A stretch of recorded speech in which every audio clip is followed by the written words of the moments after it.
तो स्वागत है दोस्तों आपका हमारे YouTube चैनल पे। बात करेंगे IRFC शेयर के बारे में। वीडियो के एंड पर बात करेंगे डिविडेंड और कुछ नए बोनस और स्प्लिट शेयर्स के बारे में। वीडियो को शुरू करने से पहले एक छोटी सी रिक्वेस्ट उन लोगों से करना चाहेंगे, चैनल पर फर्स्ट टाइम आया है तो चैनल को सब्सक्राइब जरूर कर लेना है, बेल आइकन को भी प्रेस कर लें ताकि सारे नोटिफिकेशन सारी अपडेट्स आप तक पहुंचती रहें। तो फिर शुरू करते हैं आज की ये वीडियो। मैं हूं आपका दोस्त करण, स्वागत है आपका अपने ही चैनल पर। 2026 के बजट को लेकर कोई उत्साह नहीं है। रेलवे शेयरों में पिछले वार्षिक वित्तीय विवरण की तुलना में 44% तक की गिरावट देखने को मिली। तो निवेशकों को क्या करना चाहिए, ऐसा यहाँ पर बताया जा रहा है। रेलवे शेयरों में जो परंपरागत रूप से केंद्रीय बजट से पहले निवेशकों की भारी दिलचस्पी जगाते हैं, इस साल कोई खास हलचल नहीं देखने को मिली। बजट 2026 नजदीक आने के साथ इस क्षेत्र का प्रदर्शन काफी सुस्त बना हुआ है, जो कि 2025 में बजट के बाद आई भारी गिरावट के बाद निवेशकों की सुस्ती को दर्शाता है। इससे पहले यहाँ पर क्लियर कर दें कि नए सब्सक्राइबर हैं तो पूरा वीडियो देख सकते हैं, डीप एनालिसिस किया हुआ है। पुराने हैं तो पहले 5 मिनट का वीडियो आपके लिए है। बोनस डिविडेंड स्प्लिट शेयर अगर कोई है तो वीडियो के एंड पर डिस्कस किए जाते हैं। सेकंड पॉइंट समझे तो आंकड़ों से यह भी पता चलता है कि रेलवे से जुड़े अधिकांश शेयरों ने पिछले महीने पिछले बजट की घोषणा के बाद से कमजोर प्रदर्शन किया। ओरिएंटल रेल सबसे पिछली कंपनी रही जो बजट 2025 के स्तर से 44% से अधिक नीचे गिर गई। इसके बाद रामकृष्णा फॉर्जिंग टेक्समैको रेल गिरावट के साथ दूसरे, तीसरे और RVNL, IRCT, ISKCON international, IRFC जैसी प्रमुख सार्वजनिक क्षेत्र की कंपनियों को भी संघर्ष करना पड़ा। इसी अवधि में इनमें 18% से 26% की गिरावट देखने के लिए मिली। हाल ही में कुछ शेयरों में खरीदारी देखने को मिली, लेकिन वे भी शुरुआती नुकसान की भरपाई नहीं कर पाए। जुपिटर वैगन्स ने भी काफ़ी अच्छे जो है बढ़त दिखाई, लेकिन यहाँ पर बजट 2025 के बाद से फिर उसमें भी गिरावट आई। कंटेनर कॉर्पोरेशन, आरआईटीसीएस, रेलटेल, बीएमएल सभी के शेयरों में मासिक आधार पर मामूली वृद्धि दर्ज की गई और बजट के बाद से ये सभी की नकारात्मक दायरे में बने हुए हैं। निराशाजनक प्रदर्शन से पता चलता है कि रेलवे पूंजीगत व्यय को लेकर जो आशावाद था वह शायद पहले ही निवेशकों की कीमतों में शामिल हो चुका है और अब निवेशक बजट में क्रमिक घोषणाओं के बजाय नए प्रेरक तत्वों की तलाश भी कर रहे हैं। अगर हम परफॉर्मेंस की बात कर लें रेलवे शेयर्स की, तो आप लोग देख सकते हैं बजट टू डेट तक देखें तो यहाँ पर लगभग इतने परसेंट यहाँ पर गिरता नजर आया है। अलावा समझें तो क्या है एनालिसिस द्वारा कहना। देखिए, एनालिसिस के अपने व्यूज रहते हैं, उनको जो लगता है वो बताते हैं, लेकिन मार्केट में क्या होगा वो मार्केट ही डिसाइड करती है। लेकिन फिर भी समझे तो क्या एनालिसिस का कहना है। सेक्टम वेल्थ के ब्रोकिंग प्रमुख मितेश दलाल ने रेलवे शेयरों को खरीदार प्रदर्शन के कारण अपेक्षाकृत उच्च मूल्यांकन को बताया। उन्होंने कहा कि बजट 2025 में सरकार द्वारा रेल के लिए लगभग स्थिर आवंटन के बाद यह गिरावट आई, जो बाजार की उच्च व्यय की उम्मीदों से कम था। दलाल ने भी कहा कि पिछले एक साल में भारतीय रेल शेयरों का प्रदर्शन मुख्य सूचकांक के साथ साथ व्यापक बाजार के मुकाबले भी खराब रहा। खराब क्रियान्वयन और नतीजों में उम्मीदों पर खरे न उतरने से भी शेयरों की रेटिंग में गिरावट आई, जिसका रिजल्ट पिछले एक साल में निफ्टी और व्यापक बाजार के मुकाबले इनका प्रदर्शन खराब रहा। वेल्थ मिल सिक्योरिटीज के इक्विटी स्ट्रैटेजिक निदेशक क्रांति बाथी ने भी मूल्यांकन धीमी क्रियान्वयन प्रक्रिया और 2025 में उम्मीद से कम पूंजी आवंटन को बाजार के सेंटीमेंट को बिगाड़ने वाला कारक बताया। कहा कि शेयरों की कीमत अब उचित होने के बावजूद लंबे समय से बाजार में स्थिरता बनी हुई है। आगे कहा कि शेयर बाजारों में मौजूदा उथल पुथल की चिंताओं को और बढ़ा दिया है, क्योंकि रेलवे शेयरों को अब न के एक बराबर या फिर बहुत कम स्वीकार्यता मिल रही है। उन्होंने यह भी कहा कि तेजी का अगला चरण तभी आ सकता है जब निवेशकों को महत्वपूर्ण विकास क्षमता दिखाई। यानी कि अगर बजट 2026 की जुड़ी अपेक्षाएं की बात करें तो दलाल का मानना है कि रेलवे के लिए पूंजी आवंटन में मामूली वृद्धि होगी, क्योंकि कवच प्रणाली, वंदे भारत आधुनिकीकरण, सुरक्षा तंत्र सुधार पर ही ध्यान केंद्रित रहेगा। कवच प्रणाली से जुड़ी जटिलताओं के कारण इसका क्रियान्वयन धीमा रहा। आवंटन का एक बड़ा हिस्सा पिछले वर्ष के आवंटन का अप्रयुक्त भाग भी हो सकता है। एक्सिस डायरेक्ट के एक नोट में केंद्रीय बजट 2026-27 के पूंजीगत व्यय हेतु 12 से 13 ट्रिलियन रुपए के आवंटन का अनुमान लगाया गया, जिसका अर्थ है कि सालाना आधार पर 10 से 15% की वृद्धि हो सकती है। कहा गया कि प्रमुख फोकस क्षेत्रों में सड़कें, रेलवे, लॉजिस्टिक, अवसंरचना, रक्षा उपकरणों का स्वदेशीकरण शामिल होने की संभावना है। इसके बीच बैंक ऑफ एशिया ने भी वित्त वर्ष 27 में पूंजी आवंटन लगभग 12.5 लाख करोड़ रुपए का अनुमान लगाया। जीडीपी का 3.2% है। नोट में कहा गया कि पूंजी व्यय के अंतर्गत सरकार का ध्यान रक्षा, रेलवे, जहाज निर्माण जैसी रणनीतिक क्षेत्रों पर बना रहा। बाकी इन्होंने यहाँ पर लगभग अगर सरकार का जोर उपभोग की ओर अधिक बढ़ता दिखता है तो छत्तीसगढ़ रेल सिस्टम की बात की गई, पीएमएल की बात की गई। वैगन कंपनियों के शेयरों को लेकर आशावादी बने हुए हैं, ऐसा इनका कहना है। लेकिन रियलिटी क्या है? देखिए, लगभग इनके द्वारा यही कहना है कि पिछली बजट से उम्मीदें नहीं देखने के मिली, दैट्स व्हाई यहाँ पर गिरावट देखने की मिली। और इस बजट के पहले भी अभी तक जो सिनेरियो है वो क्या बना हुआ है, सुस्त बना हुआ है रेलवे के शेयरों में। आगे अगर समझें तो क्या आगे चल करके देखने के लिए मिल सकता है। कुछ पॉइंट्स वैसे यहाँ पर इन्होंने ये भी रखे कि जो नतीजे उम्मीदों पर नहीं उतरे और रेटिंग्स में भी गिरावट देखने के लिए मिली। यानी कि कुल मिला करके सारे अपडेट से एक पॉइंट क्लियर निकलता है, निवेश तब ही अगला चरण तेजी का बन सकता है जब निवेशकों को महत्वपूर्ण विकास क्षमता दिखाई दे। यानी कि गवर्नमेंट द्वारा कुछ बड़ी स्टेटमेंट्स या अपडेट्स दी जाएं रेलवे के लिए, फिर यहाँ पर कुछ सिनेरियो एक बड़ा बनता या तेजी बड़ी बनती नजर आ सकते हैं। इस अपडेट के माध्यम से पॉइंट को समझने की कोशिश करें तो वैसे तो बुलेट ट्रेन पर भी अपडेट आती नजर आती है। 2027 में शुरू करने की बात यहाँ पर कही जा रही है। इलेक्ट्रिफिकेशन भी आपको पता है पहले पूरा हो चुका है। बैक टू बैक बहुत सारी अपडेट्स रेलवे के लिए रहती ही हैं। 2025 में हमने 2 डिविडेंड देखे 0.80 और 1.5 पैसे का। 2024 में भी कंपनी ने 2 डिविडेंड दिए 0.80 0.70 पैसे का। इसके पहले भी कंपनी लगभग हर साल 2 बार डिविडेंड देती नजर आई है। रही बात बोनस शेयर की, डिविडेंड या स्प्लिट शेयर की, अगर कोई है तो वीडियो के एंड पर डिस्कस किया रहता है। नए सब्सक्राइबर हैं तो पूरा वीडियो देख सकते हैं, डीप एनालिसिस किया हुआ है। पुराने सब्सक्राइबर हैं तो पहले 5 मिनट का वीडियो आपके लिए रहता है, बाकी का नए व्यूअर के लिए रहता है। तो ये एक बड़ी अपडेट हमें देखने के लिए मिल रही है जहां पर कहा जा रहा है कि घटनाक्रम से जुड़े अधिकारियों के अनुसार IRFC जल्द ही पहला रेलवे महारत्न बन सकता है, क्योंकि इस संबंध में एक प्रस्ताव यानी कि अंतिम मंजूरी के करीब है। पिछले साल मार्च में नवरत्न का दर्जा प्राप्त करने के बाद एक बार IRFC को इस दर्ज से ऊपर उठाया गया। दर्जा मिल जाने पर सरकारी जो परियोजनाएं पर केंद्रित और ऋणदाता के बोर्ड को अधिक स्वायत्तता प्राप्त होगी। CPSE के सुरक्षा मान्यता प्राप्त होने से इसके उधार लेने की लागत और ब्याज दरों में भी कमी आने की उम्मीद है। यानी कि एक वरिष्ठ अधिकारी ने नाम न छापने की शर्त पर ET को बताया है कि IRFC को जल्द ही महारत्न का दर्जा मिलने की उम्मीद है। भारतीय रेलवे ने पहले ही इसकी सिफारिश देश में अब तक 14 केंद्रीय सार्वजनिक क्षेत्र के जो महारत्न का दर्जा दिया जा चुका है, जिनमें अक्टूबर 2024 में HAL को भी शामिल किया गया था। महारत्न कंपनी के बोर्ड सरकार की मंजूरी के बिना किसी एक परियोजना में 5,000 करोड़ रुपए या फिर उसकी कुल संपत्ति का 15% का निवेश कर सकते हैं। यानी कि नवरत्नों के लिए यह सीमा 1,000 करोड़ रुपए। तो ये काफ़ी बड़ी जो है एक मार्केट में, बाजार में एक हाथ खुलता IRFC का नजर आएगा। जिस तरह से अगर एक डिसीजन लेना, यानी कि एक परियोजना जो 5,000 करोड़ तक के डिसीजन की हो या फिर एक सीमा जो फिलहाल 1,000 करोड़ रुपए तक की है, दोनों में फर्क है।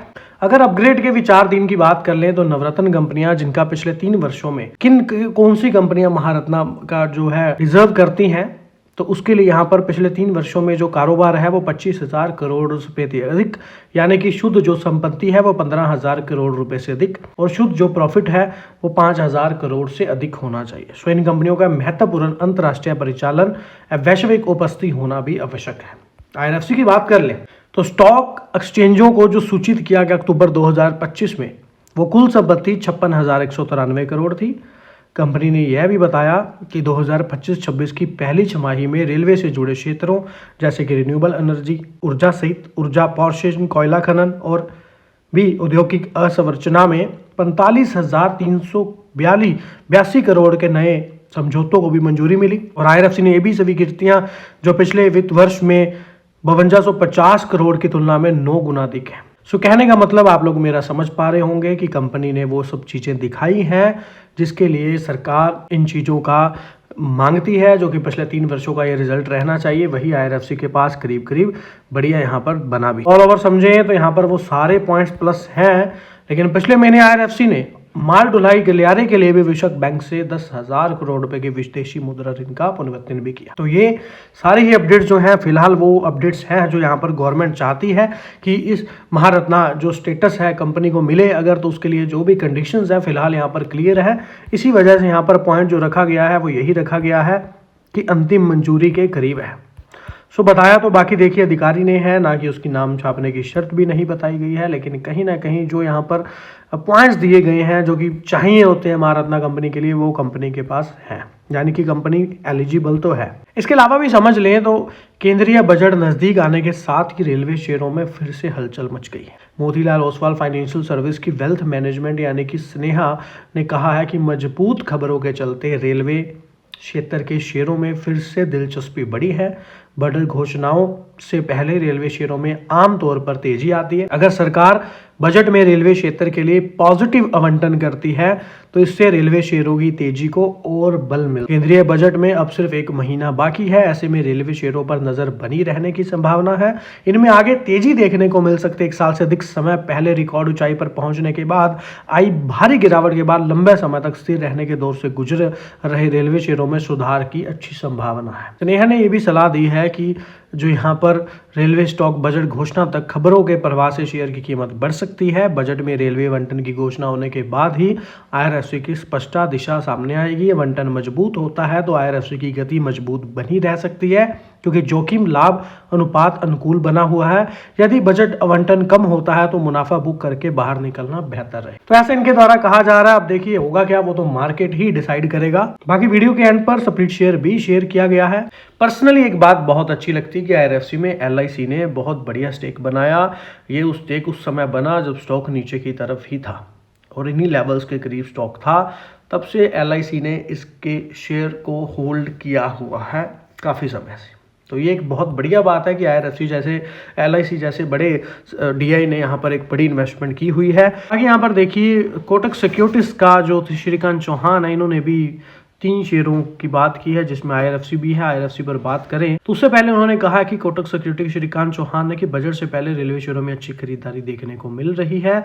उच्चतम स्तर से रेलवे शेयरों में काफी गिरावट आई है। रिस्क टू रिवार्ड रेशियो बेहतर हुआ है। 1 से 1.5 महीने में रेलवे शेयरों ने डबल बॉटम बैटम भी बनाया है पैटर्न, और अल्पवादिक मध्यम अवधि में संभावित सुधार का संकेत भी देता है। लेकिन इंडियन अपडेट्स में कुछ भी ऐसा नहीं है जिनको समझाया जाए। साफ साफ यहाँ पर अपडेट पढ़ने पर ही या फिर सुनने पर ही क्लैरिटी मिल रही है कि इनके द्वारा क्या कहा जा रहा है। मेन पॉइंट समझे तो इनके द्वारा यहाँ पर कहा जा रहा है कि IRFC के बारे में श्रीकांत का कहना है कि IRFC उच्चतम स्तर से लगभग 50% की गिरावट देखने की मिली और यह लंबे समय से स्थिर भी बना हुआ है।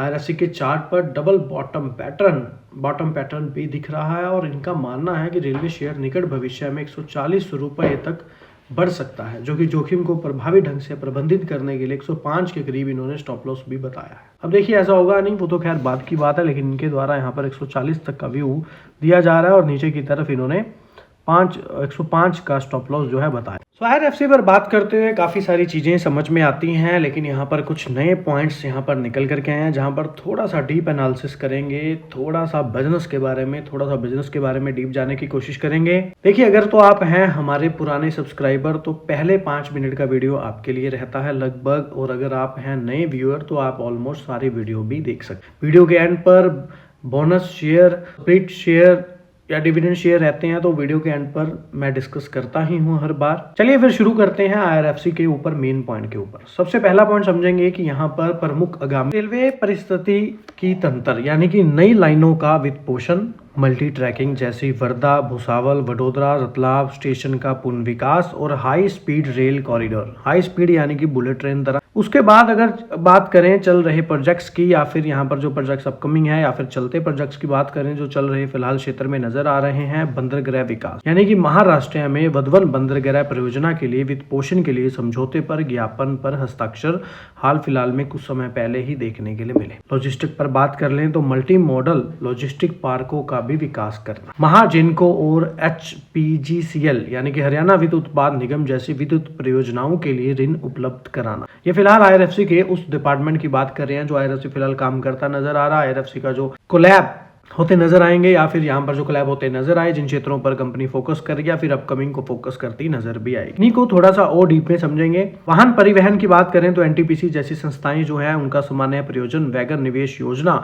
के लिए वित्तपोषण करना, इस तरह से IRFC इन चीजों पर फोकस करती नजर आ रही है। केवल वाहनों के स्टॉक से आगे बढ़कर संबंधित बुनियादी ढांचे तक का विस्तार करना, भारत के महत्वाकांक्षी रेल अवसंरचना लक्ष्यों के लिए पर्याप्त वित्त पोषण भी प्रदान करना। इस तरह से IRFC की एक रणनीति हमें समझ आती है, लेकिन अगर एग्जैक्टली आपको भी समझ नहीं आया तो थोड़ा सा डीप इनको और लेके जाएंगे। IRFC का देखिए मुख्य रूप से एक वित्त पोषण निकाय है जो कि खुद परियोजनाओं का क्रियान्वयन नहीं करता, बल्कि भारतीय रेलवे या फिर अन्य रेल संबंधी जो संस्थाएं द्वारा शुरू की गई प्रमुख अवसंरचना परियोजना है उसके लिए धन उपलब्ध करवाता है। IRFC द्वारा वित्त पोषित आगामी और चल रही परियोजनाओं में निम्नलिखित शामिल है।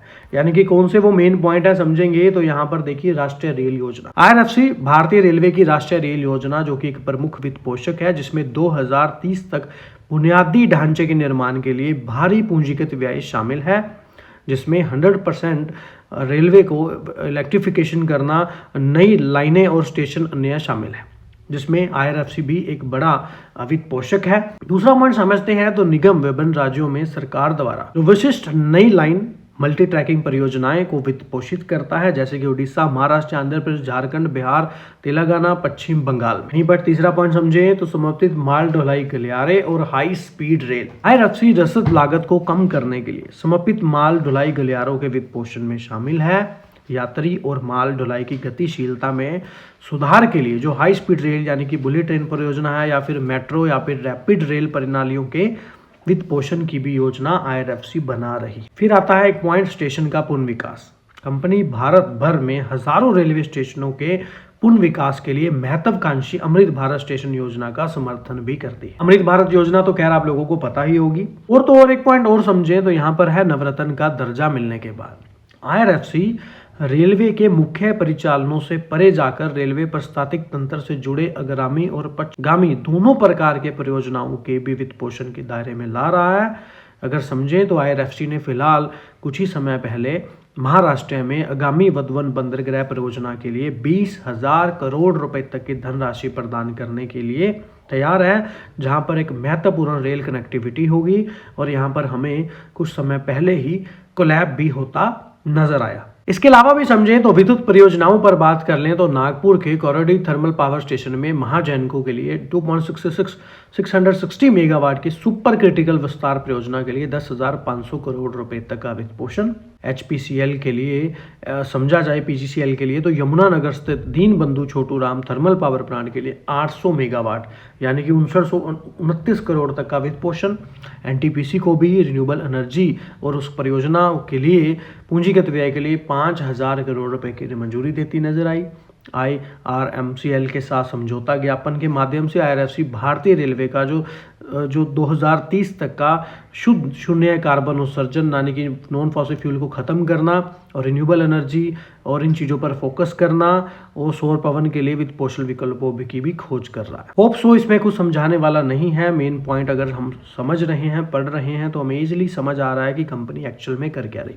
इनमें कुछ प्रोजेक्ट्स ऐसे हैं जो हो चुके हैं, कुछ प्रोजेक्ट ऐसे हैं जो चल रहे हैं और कुछ प्रोजेक्ट ऐसे हैं जो आगे चल के इनके अमाउंट या फिर धीरे धीरे जो जितने समय का कोलैब हुआ है उसमें दिए जाएं। लेकिन समझें तो पूर्ण वित्त पोषण यानी कि IRFC सक्रिय रूप से चल रही परियोजनाओं के लिए जो मौजूदा फिलहाल लोन है, ऋण है, उनका पूर्ण वित्त पोषण में संलग्न है। जैसे कि अंगुल सुंगीदा रेलवे परियोजना के लिए 2539 करोड़ रुपए का पोषण ताकि अधिक शर्तें पेश की जाए। तो इस तरह से कंपनी अपने बिजनेस पर बड़ा फोकस करती नजर आई। मैं हमने थोड़े समय पहले ही देखा कि भारतीय रेलवे ने, इंडियन रेलवे फाइनेंस कॉर्पोरेशन ने, IRFC ने महाराष्ट्र के वधवन में 20,000 करोड़ की फंडिंग हेतु प्रोजेक्ट पर साइन किए। इसी तरह से क्वार्टर 1 से 2 के बीच में हमने काफ़ी सारे कोलैब नए होते नजर आए हैं। अब काफ़ी सारी चीज़ें हमने यहाँ पर देखी हैं, समझी हैं। इस तरह से इन चीज़ों से हम समझ सकते हैं कि कंपनी यहाँ पर बड़ा फोकस कर रही है। मेन पॉइंट इसमें मुझे ये भी लगा कि नवरत्न के दर्जे के बाद कंपनी रेलवे के जो मुख्य परिचालन से परे जाकर जो रेलवे पारिस्थितिकी तंत्र से जुड़े जगानी दोनों प्रकार की परियोजनाओं के दायरे में ला रहा है। ये जो पॉइंट है ये काफ़ी बड़ा है। जैसे कि बंदरगाह यहाँ पर जहाँ पर हमने जो सारी चीज़ें देखी है मंजूरी। तो भारतीय रेलवे माल ढुलाई को एक नई रफ्तार देने के लिए बड़ी तैयारी कर रहा है। रेलवे लगभग 1.5 लाख करोड़ रुपए की लागत से 3 नए डेडिकेटेड फ्रेट कॉरिडोर बनाने की योजना बना रहा है। इन कॉरिडोर के लिए डिटेल प्रोजेक्ट रिपोर्ट तैयार भी हो चुकी है और उसकी जांच भी चल रही है। यानी कि रेलवे ने देश के अलग अलग हिस्सों को जोड़ने के लिए 3 प्रमुख रूट तय किए हैं। पहला 1115 किलोमीटर लंबा, दूसरा 1673 और तीसरा 975 किलोमीटर लंबा। और समझे तो कुछ इस तरह से AI जनरेटेड ग्राफिक आप लोग देख पा रहे हैं, जो कि यहाँ पर पॉइंट टू पॉइंट यहाँ पर काफ़ी सारी चीज़ें बताई जा रही हैं, जिसमें काफ़ी सारी चीज़ों को बताया भी गया। अगर शॉर्ट में ही समझ लें तो यहाँ पर लक्ष्य और दृष्टिकोण यानी कि वर्तमान में 27% हिस्सेदारी को बढ़ाकर 45% करने की महत्वाकांक्षी लक्ष्य है। 550 अरब का लॉजिस्टिक बाजार यानी कि 2030 तक भारत का फ्रेट लॉजिस्टिक बाजार इतना बड़ा होने का अनुमान। विशेषज्ञों ने भी नए कॉरिडोर की बजाय मौजूदा ट्रैक को अपग्रेड करने का सुझाव दिया है। पूर्व तट कॉरिडोर को प्राथमिकता देते यहाँ पर नजर आए हैं, जहाँ पर खनिज परिवहन के लिए महत्वपूर्ण माना जा रहा है। 3 नए फ्रेट कॉरिडोर बनाने के लिए अनुमानित लागत रखी गई है 1.5 लाख करोड़ के निवेश की। काम शुरू होने के बाद प्रोजेक्ट को पूरा बढ़ने की यह सीमा तय की गई है, जो कि 5 से 7 साल की बात बीच में कही जा रही है। बजट में यहाँ पर मिल सकता है ग्रीन सिग्नल। इन तीनों में से कम एक कॉरिडोर को हरी झंडी मिलने की उम्मीद है, ऐसा यहाँ पर बताया जा रहा है। और आगामी केंद्रीय बजट में भी प्रस्ताव को शामिल किया जाएगा। तो एक बड़ा इन्वेस्टमेंट जो है, एक बड़ी अपडेट जो है, एक बड़ा सिनेरियो जो है बदलता नजर आएगा। माल ढुलाई में बड़ी कंपनियां जो है गवर्नमेंट फोकस करती नजर आ रही, क्योंकि गवर्नमेंट का टारगेट शुरू होने से 5-7 साल के भीतर इस प्रोजेक्ट को पूरा कर लिया जाए। मेन पॉइंट समझे तो कुछ एक्सपर्ट्स की राय इससे अलग है। उनका कहना है कि लगभग 300 से 350 ट्रेनें चल रही हैं, जबकि क्षमता 480 ट्रेनों की है। इसके बावजूद माल ढुलाई का रेवेन्यू में कोई भारी उछाल नहीं आया। सो पिछले वित्त वर्ष में माल ढुलाई में सिर्फ 1.7% की बढ़ोतरी हुई, जो मुख्य रूप से कोयले की ढुलाई के कारण थी। उन्होंने कहा है कि रेलवे को नए फ्रेट कॉरिडोर में पैसा लगाने की बजाय हाई स्पीड पैसेंजर कॉरिडोर बनाने चाहिए। मौजूदा पटरियों को अपग्रेड करना चाहिए ताकि ट्रेनें 120 किलोमीटर घंटा और मालगाड़ियां 100 किलोमीटर घंटा की रफ्तार से चल सके। 11,740 ट्रेनें चलाई जा रही है, यानी कि यह संख्या कोविड-19 के पहले के आंकड़ों से काफी ज्यादा है, जब रोजाना 11,283 ट्रेनें चलती थी। इन्हीं में से प्रतिदिन 2238 मेल एक्सप्रेस ट्रेनें चलाई जा रही हैं, जबकि कोविड-19 से पहले यह संख्या सिर्फ 1768 थी। यानी महामारी के बाद रेलवे ने रिकॉर्ड लेवल पर अपनी सेवाओं में वृद्धि की है। रेल मंत्री ने बताया कि वर्तमान में भारतीय रेलवे नेटवर्क पर 164 यानी कि 164 वंदे भारत ट्रेन चल रही हैं। इसके अलावा वंदे भारत के स्लीपर संस्करण को भी स्वदेशी रूप से डिजाइन किया गया है और 2 रैक बनकर तैयार है। जल्दी इनकी ट्रायल प्रक्रिया पूरी होगी और दूर लंबी यात्रा रात के अनुभव को बिल्कुल बदलने वाला कदम माना जा रहा है। तो ये भी काफी अच्छी अपडेट हमें देखने के लिए मिल रही है। और तो 164 वंदे भारत ट्रेनें चलती तो रेलवे संरचना जो है विकास पर जोर देने से IRFC को सीधा अगर हम प्लस पॉइंट समझे तो वो क्या है, अगर गवर्नमेंट यहाँ पर फोकस कर रही है विकास पर रेलवे के, तो उससे जोर देगी, पैसा इन्वेस्ट करेगी, बजट बड़ा होगा तो IRFC को उसका प्रॉफिट मिल सकता है। बड़े पैमाने की परियोजनाएं भी निरंतर मांग बनाए रखती हैं और कुछ लोगों द्वारा वर्तमान गिरावट को, यानी कि IRFC में जो गिरावट हो रही है, उसको एक आकर्षक प्राइस यानी कि अट्रैक्टिव प्राइस के रूप में देखा जा रहा है। लेकिन कुछ लोग है क्या नहीं है वो एक अलग पॉइंट है। आपका क्या व्यू है वो बहुत इंपॉर्टेंट रहे। और तो और 2-3 चीजों को और समझें तो देखिए, फिलहाल कंपनी की बढ़ी हुई उधारी यानी कि वित्त वर्ष 26 के लिए 30,000 करोड़ रुपए से अधिक का पूंजीकरण का लक्ष्य है, जो क्वार्टर 3 तक 60,000 करोड़ रुपए से अधिक हो जाएगा। कंपनी पूंजी इकट्ठा करेगी तो उसके बाद ही ब्याज पर पैसा चढ़ाएगी। और फिर कंपनी का एक कम उधार लागत वाला सीन भी देखने के लिए मिल रहा है। यानी कि अभी फिलहाल कंपनी ने जापान के साथ जो एक बड़ा, पीछे हमने कोलैब आपको बताया ही है, इतना बड़ा अमाउंट यहाँ पर लोन के लिए लिया। वो क्या है कि आकर्षक येन या USD का ऋण का उपयोग करना और उससे अपनी मार्जिन्स यानी कि जो ब्याज मार्जिन है उसको बढ़ाना और उसमें लगातार वृद्धि की उम्मीद। और तो और मुख्य रेलवे के जो वित्त पोषण है आगे बढ़कर हाई स्पीड रेल, माल ढुलाई गलियारे, स्टेशन, बंदरगाह, लॉजिस्टिक पार्क विकास को भी शामिल करना है। सो ये कुछ कंपनी का लाइफ का भविष्य का दृष्टिकोण है या फिर टारगेट है।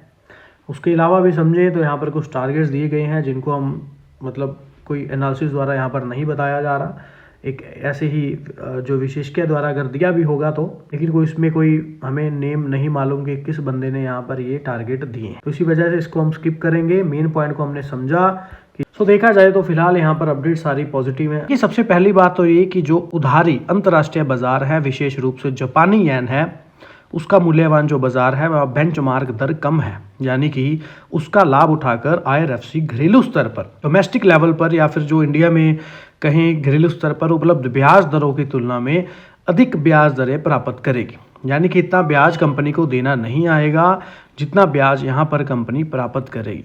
और इस तरह से कंपनी आने वाले समय में अपनी लागत को कम करके, कम उधारी लागत से लेकर के बेनिफिट रह सकती है। ECB की बात करें तो सुविधा से IRFC का जो वित्त पोषण आधार है घरेलू बाजार से परे विस्तृत हो गया है, जिससे एकल स्रोत वित्त पोषण पर निर्भरता भी कम हुई है। 3 वर्षों के अंतराल के बाद अंतर्राष्ट्रीय बाजार में इसकी एक उपस्थिति स्थापित हो गई है। और तो और इतना ही नहीं, सुमितोमो मित्सुई बैंकिंग कॉर्पोरेशन जैसे प्रमुख वैश्विक ऋणदाता से असुरक्षित यानी कि अनसिक्योर लोन प्राप्त करना इंटरनेशनल मार्केट में भी IRFC की छवि को मजबूत करता है और ऋण योग्यता को भी दर्शाता है। यानी कि काफी अच्छी रेटिंग्स IRFC को मिली हुई हैं।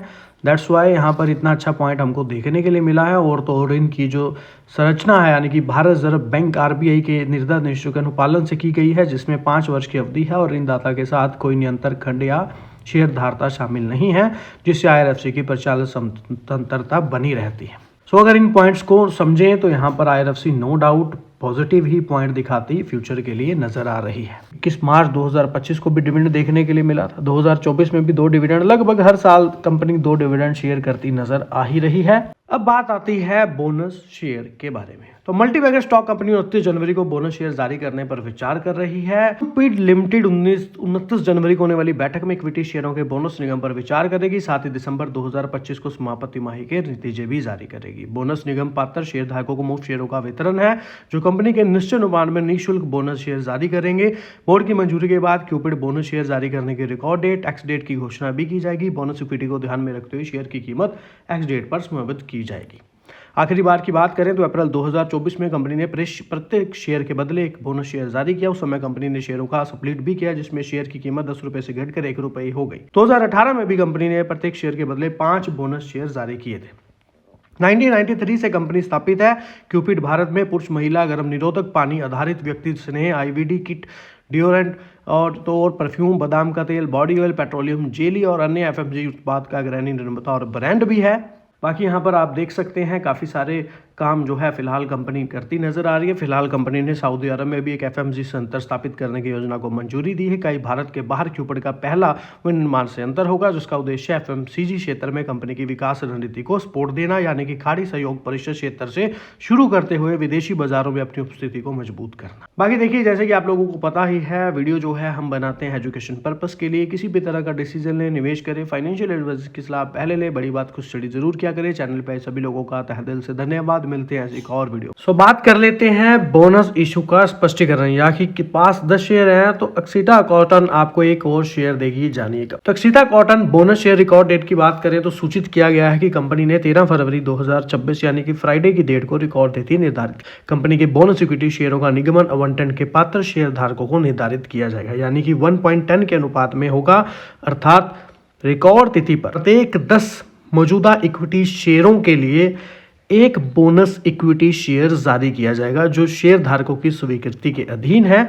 और अक्षिता कॉटन ने एक नियामक फाइलिंग में भी कहा, यानी कि 5 जनवरी को ये बैठक हुई थी और यहाँ पर सिफारिश की गई बोनस इक्विटी शेयर यानी कि 1.10 के अनुपात में जारी किए जाए। और यहाँ पर यानी प्रत्येक 10 मौजूदा इक्विटी शेयरों के बदले एक बोनस इक्विटी शेयर आवंटित साथ में किया जाएगा, जो शेयर धारकों की मंजूरी के अधीन होगा। अगर वैसे बोनस निगम के पहले कंपनी की चुकता शेयर पूंजी 34.77 करोड़ है। बोनस निगम पूरा होने के बाद कंपनी की चुकता शेयर पूंजी बढ़कर 38.25 करोड़ रुपए तक होने की उम्मीद है, जो 1 रुपए अंकित मूल्य के शेयरों के बराबर हो। सीधा कॉटन इस बोनस शेयर निगम के लिए 3.47 करोड़ रुपए के मुक्त भंडारण का उपयोग करेगी, जिससे बोनस शेयर निगमन के लिए पूंजीकृत किया जाएगा।